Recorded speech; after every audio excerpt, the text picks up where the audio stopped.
Ok, de volta mais uma vez, Pizzaria Mandacaru, lá no alto. Viva la vida, que a cerveja é o chopp lá do Mandacaru. E vem mais novidades aí. Uma já posso até contar para vocês. Eu acho, porque eu não confirmei ainda com a Roberta, que a partir de sábado que vem a Mandacaru vai estar com feijoada sábado e domingo. Então, vai ser muito legal ali na Pizzaria Mandacaru. A Cláudia está aqui batendo um papo comigo, né? E a Cláudia falou, pô, há mais de 30 anos, não fala isso não, Cláudia, olha a nossa idade. Que a gente se conhece pra caramba, né? Mas eu não vejo a Cláudia há uma porção de tempo. A Rosângela já entrou aqui, Rosângela Alves de Castro. A homofobia leva à morte de muitos LGBTIS. O Brasil é o que mais mata no mundo, é o país que mais mata no mundo, pelo direito de amar, trabalhar, viver plenamente, pelo direito de existir, dia importante da visibilidade. Vamos viver de novo. Beijos, Carol e Ágata.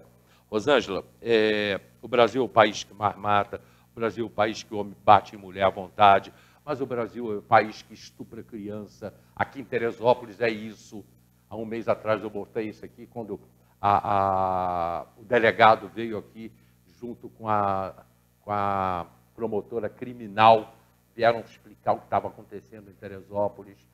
O pastor João veio falar a mesma coisa com 17 crianças, um neném de 2 anos, isso em Teresópolis, crianças sendo estupradas. E a gente tem que debater, tem que discutir, isso tem que acabar nesse Brasil. Carol, tem que acabar, né, Carol? À vontade com a máscara. Desligado. Eu acho que está desligado o teu microfone, é para cima. Obrigada, Hélio. Boa noite aí a todos, todas e todes. Agradeço o convite do Hélio, é sempre um prazer estar aqui no programa debatendo com o Hélio sobre assuntos tão importantes. Hoje é o Dia Internacional do Orgulho LGBTQIA+, é um dia muito importante para... Para aí, explica aí, LGBTQIA+. Aí isso é uma grande discussão dentro do movimento, né? O L é de mulheres lésbicas, sim, né? O G de homens gays, o B de pessoas bissexuais, o T de pessoas trans, né, incluindo tanto as mulheres trans ou travestis, também é um termo que é específico do Brasil, né, também para falar sobre as mulheres trans, e os homens trans, né? A gente tem a sigla Q de queer, que inclusive até uma polêmica, a gente andou até no coletivo discutindo isso, porque significa queer. Queer em inglês significa diferente. Né? E aqui no Brasil a gente não tem tanto movimento organizado, né? Porque essas letras elas não representam apenas expressões da sexualidade, da identidade, né? Elas expressam, acima de tudo, uma organização política, né? De movimentos políticos que demandam direitos. Então, como a gente ainda tem, né, muito no começo essa discussão dos não binários no Brasil, a gente ainda não tem uma organização política efetiva. Mas como a gente não quer deixar ninguém sem representatividade, a gente utiliza. Né? Então, a palavra aí é de intersexo, né? O antigo hermafrodita, né? Que não se usa mais a palavra, mas, inclusive, o movimento de intersexo no Brasil discute o fim da cirurgia, né? Acha que é uma mutilação, que os intersexos podem ter os 2 sexos genitais. Né? Então, é um movimento também organizado que vem crescendo muito no Brasil. E o A de assexuado, né? A gente tem também as pessoas assexuadas que não gostam de se relacionar afetivamente, sexualmente com outro ser humano, né? E o mais a gente coloca para dar conta da diversidade sexual, que é enorme, né, Hélio? Porque a diversidade humana é múltipla. A sexualidade é algo muito complexo do ser humano, né? Está aí em relação com a nossa personalidade. Então, a gente acaba tendo siglas grandes, mas também é importante dizer que essas siglas elas representam as especificidades das lutas. Porque eu, enquanto mulher lésbica, eu tenho umas demandas que são diferentes das mulheres trans, que são diferentes dos homens gays. Então, só para dar um exemplo, e até para passar a fala aqui para a minha companheira e irmã maravilhosa que está aqui, vai ser um prazer dividir esse programa com ela. A gente tem que entender que, por exemplo, para nós, mulheres lésbicas, em relação à saúde, a questão do HPV, do câncer do colo uterino, ela é um problema. Né? A gente precisa discutir HPV entre mulheres lésbicas. Por exemplo, não é um problema tão grande o HIV/AIDS. Né? As estatísticas de contágio de mulheres lésbicas com HIV/AIDS são menores. Isso já é um problema que atinge muita comunidade trans e os homens gays. Então, essas siglas elas são importantes também para demarcar diferenças internas dentro, né, da comunidade LGBT. E aí a representatividade ela é importante, porque a representatividade e a visibilidade, acima de tudo, é poder. Né? Então, a gente dar voz, protagonizar as nossas próprias lutas é muito importante. Né? Então, essa diversidade toda das siglas, elas também, Hélio, expressam uma luta política. Né? E, ao mesmo tempo, por mais que a gente tenha as especificidades, a gente é uma só comunidade. Né?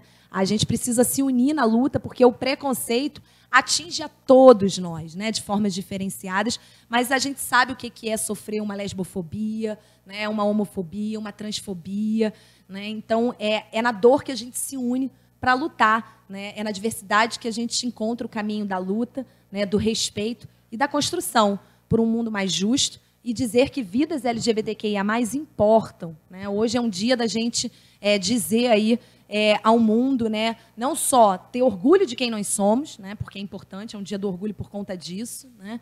A gente vai até conversar mais ou menos como é que surgiu essa ideia do orgulho, mas é, acima de tudo, também um dia e um mês de denunciar o preconceito, a violência e a falta de direitos, né? Porque a gente não tem que se orgulhar dos números que o Brasil produz, como você mesmo trouxe aqui. Nós somos o país do mundo que estamos em 5º lugar na taxa de feminicídio, de morte de mulheres, e nós, infelizmente, ocupamos o 1º lugar no mundo, né, em assassinato da comunidade LGBTQIA+, e principalmente, Hélio, a gente tem essa taxa alta, que a cada 16 horas uma LGBT tomba no Brasil, porque o Brasil é o país do mundo que mais mata pessoas trans, principalmente as mulheres trans. É isso que faz elevar a nossa taxa, né, e colocar o Brasil no ranking de o país do mundo que mais mata LGBTs, inclusive, Hélio, em países onde a homossexualidade, né, e a transgeneridade ela é crime. Ainda temos 70 países no mundo que criminalizam a homofobia. A Arábia Saudita e Somália é pena de morte e apedrejamento em praça pública. Né? E mesmo nesses países, eles têm uma taxa de violência menor do que o Brasil. Você deixa? Claro. Deixa eu falar com ela. Ó, senão ela não deixa. Tem que interromper. O Agatha, à vontade para tirar a máscara, pelo distanciamento que a gente está. Desligado? Está desligado, tem que botar para cima aí. Não. Tá não, tá não. Tá não. Tem que ser bem para cima, tá? Não. Agora tá. Mais uma vez, boa noite, Hélio, boa noite a todos. Eu fico muito feliz pelo convite, principalmente nessa data tão especial, que é um resgate histórico do nosso movimento, da nossa luta, e que a gente não pode parar por aqui. Que ainda temos, além de sermos o país que mais mata travestis e transexuais, também somos o país que mais consome conteúdo erótico de travestis nos sites adultos. De pornografia. De pornografia. Infantil. Isso aí, aqui em Teresópolis mesmo tem. Exatamente. 3 meses atrás, os caras foram 2 jovens até, né, com pornografia infantil. É um absurdo, né? E engraçado que são 2 extremos, né? Aquela mistura de amor e ódio, onde que à noite nossos corpos os seduzem e durante o dia os agridem, né, socialmente. E é muito importante que tenhamos esses espaços para poder falar sobre essa causa, sobre essa batalha, porque ela é importante, nós ocupamos todos os espaços, às vezes nós não podemos expor nossas sexualidades, nossos gêneros, para conseguir um trabalho, para conseguir, às vezes, se reafirmar dentro da sociedade, temos que viver dentro do armário. E a nossa luta é para que a gente possa explicitar nosso amor, assim, publicamente, sem sermos alvos de ataque. E é muito além do amor, para a gente poder existir, principalmente numa cidade que é extremamente conservadora. A gente vê pelo problema que tivemos ontem com o ato que realizamos, que o coletivo realizou, que é inadmissível. Inclusive, espero uma resposta da nossa prefeitura, porque isso não pode ficar assim, que isso foi um ato explícito de LGBTfobia na cidade. Você está falando do fato de terem tirado as faixas? Exatamente. Né? A gente tem as imagens aí, a hora que quiser soltar as imagens, pode soltar. Está aí, ó. Já está aí a imagem. E não se descobriu ainda quem foi, né, o Carol? Não, ainda não sabe. A prefeitura alega que não foi ela. A gente não sabe quem foi, a gente pede até que identifique para que a gente responsabilize. Mas, inclusive, Hélio, a gente está agora em ato na porta da prefeitura, né, questionando contra esse ato de LGBTfobia. Estamos lá reunidos e a gente vai redecorar as árvores da prefeitura, porque é a Semana do Orgulho. Inclusive, protocolamos também de novo na prefeitura, né, avisando que vamos fazer a atividade novamente, porque é inadmissível que no dia do Orgulho LGBTQIA+, a gente tenha que se deparar com essa cena lastimável em nossa cidade, né? A ponto de, né, Agatha, como é que as cores da nossa bandeira incomodam tanto, né? Não sei que fragilidade é essa, onde que uma árvore decorada afronta tanto algumas pessoas. Isso é um absurdo. Mas não foi não estou defendendo, né? Pelo contrário, não foi só esse fato com vocês. Há uns meses atrás, eu estava junto, eu amarrei uma porção de bola nas árvores, que a gente estava falando sobre mulheres agredidas. Tá? No dia seguinte já tinham tirado um monte. Por uma porção de gente passou lá de madrugada e tirou. Tá? Então as pessoas são assim, infelizmente. Há alguns anos atrás também aconteceu isso com a intolerância religiosa, onde alguns terreiros enrolaram na árvore uma fita branca. Em frente a algumas igrejas foram arrancadas. E não foi por vandalismo, foi intolerância religiosa, sim, porque justamente em frente a algumas igrejas que arrancaram tudo. Infelizmente, esse é o brasileiro e está aqui, a Cláudia botou aqui, é um povo, o teresopolitano consome pornografia infantil e consome mesmo. Deixa eu passar aqui mais algumas pessoas que estão aqui com a gente. Marcos Vinícius, boa noite, Hélio, muito bom trazer a Agatha e Carol para falar de diversidade sexual e da luta LGBT. Uns anos atrás, o Luciano de Lima Luciano muito, meu amigo, já morreu, infelizmente, fazia uma maravilhosa parada LGBT. Precisamos resgatar essa parada LGBT na cidade e criar uma coordenadoria LGBT na prefeitura para acompanhar casos de homofobia. Um abraço também para você, Marcos Vinícius, fala disso. Um abraço aí ao Habib. Você conheceu o Luciano? Então, eu infelizmente não conheci o Luciano. Quando eu já cheguei a estar aqui, eu não conheci, mas a Agatha conheceu. Eu sou semente do Luciano. Todo o meu engajamento político dentro da luta LGBT partiu do Luciano, que eu acompanhei desde o início. O Luciano foi muitas vezes no meu programa, ainda na TV Cidade. Sim. Ele, inclusive, eu participei de um com ele. Teve um caso onde que um gay foi violentamente atacado, ficou em coma. Aqui em Teresópolis? Aqui em Teresópolis. A partir desse caso, ele resolveu criar um movimento dentro da cidade contra a LGBTfobia e, logo em seguida, uma mulher lésbica, masculinizada, teve a vida dela ceifada por 2 homens dentro de um bar. Eles bateram nela com aquele negócio, taco, né? Taco de sinuca. E ele, então, começou a perceber que a gente precisava de ter algum tipo de organização dentro da cidade para poder combater esses casos. Porque esses foram os que foram evidenciados, mas a gente sabe que tem muitos que são subnotificados e que a gente não consegue ter acesso. Aí, a partir daí, ele fundou a ONG Diversidade de Teresópolis. E ela tinha uma parceria até legal junto com a prefeitura, na época, que cedia espaços para a gente realizar os nossos atendimentos psicológicos, jurídicos. Tinha um apoio do Centro de Referência Hanna Suzarte de Friburgo, que cobria toda a região serrana do estado do Rio, que dava apoio às ONGs, realizou 4 paradas LGBTs em Teresópolis. Ele fez um trabalho incrível, ele merece todo o respeito, todo o apoio, e eu acho que merecia até uma moção pública, alguma coisa, porque ele fez um trabalho pioneiro na cidade, e eu tenho muito orgulho de dizer que eu sou uma semente dele, que tudo começou a partir dele. Depende de vocês, já faz muito tempo, tem gente que talvez nem lembre, porque você está há 10 anos aqui e não conheceu, né? Aí, uma boa ideia que você teve agora, da gente relembrar isso e fazer alguma coisa. Pois é, porque hoje a gente está celebrando um resgate histórico da luta mundial. nada mais válido de lembrarmos também dos ativistas daqui da nossa terra, porque a gente tem uma mania também de ficar só exportando, né, puxando de outros lugares, esquecemos dos nossos. E ele foi muito importante para a nossa comunidade. Ele fez feitos maravilhosos. Ele fez o primeiro casamento coletivo LGBT do Estado.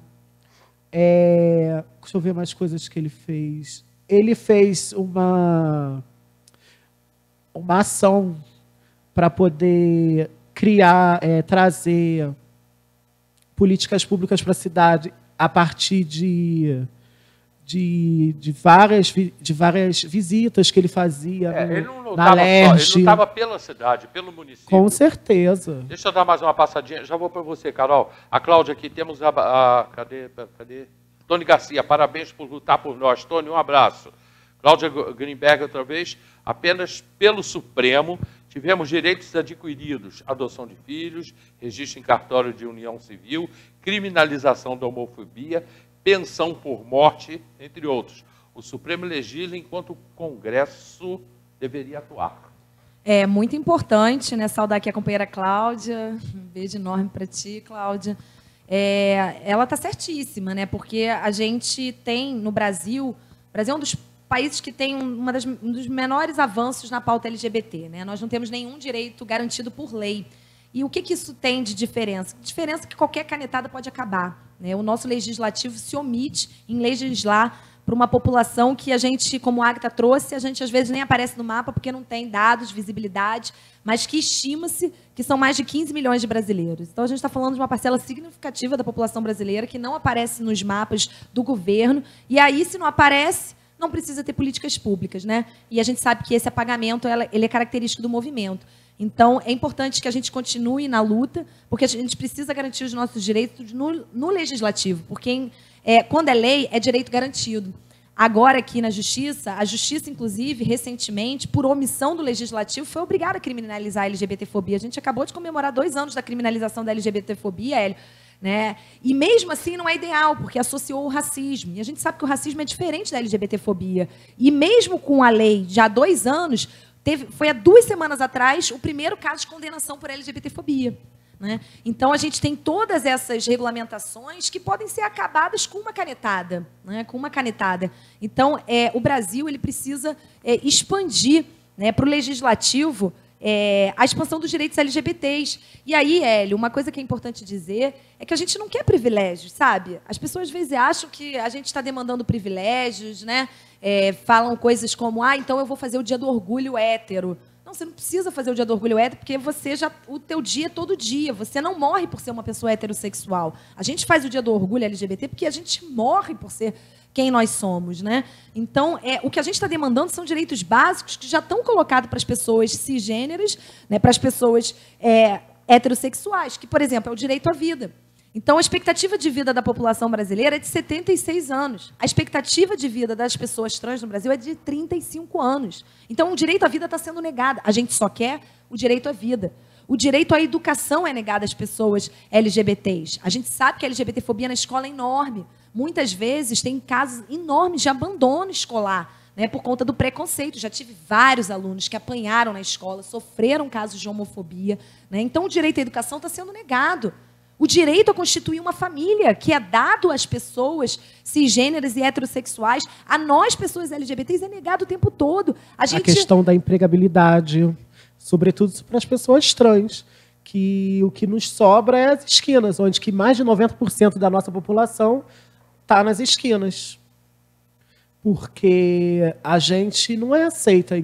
É muito difícil você ver uma trans numa loja, trabalhando num shopping, porque a transfobia ela é muito grande e ela, às vezes, começa dentro de casa. Com o abandono parental, com o abandono da família, dali já começa o abandono da família, que aí já abandona a escola, porque já tem que começar a correr atrás para poder se manter, aí cai na esquina. E dali em diante, há 1 semana atrás, uma companheira foi aí queimada viva na esquina, trabalhando. E ontem eu soube que ela teve que amputar o braço e ela ainda está muito em perigo. E a gente enfrenta isso diariamente. Diariamente, para sair de casa e conseguir voltar, é uma vitória. Porque nós não temos políticas públicas que garantam a nossa vida. Por isso que a gente pede, que a gente luta, não é nenhum privilégio, como disse a Carol. A gente é só o direito à vida, o direito à dignidade.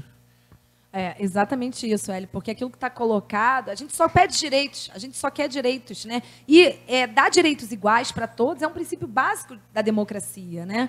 Então, a nossa luta, ela é, acima de tudo, uma luta por direitos, né? Para a gente ter a dignidade de existir, de ser quem a gente é, né? De poder amar quem a gente quiser, né? E eu acredito, Hélio, e também assim falar aqui um pouco do Luciano, acho que hoje é um dia também da gente reverenciar os que vieram antes de nós, né? Saudar, a gente está fazendo 52 anos da revolta de Stonewall, pessoal aí de casa que quiser saber mais sobre o coletivo LGBT, né? Procure saber. A nossa luta começa lá em 28 de junho de 1969, lá em Nova York, né, na revolta de Stonewall. A gente tem que entender que o dia de hoje é um dia de luta, a gente tem que recuperar esse espírito revolucionário de Stonewall, que se deu numa batida policial.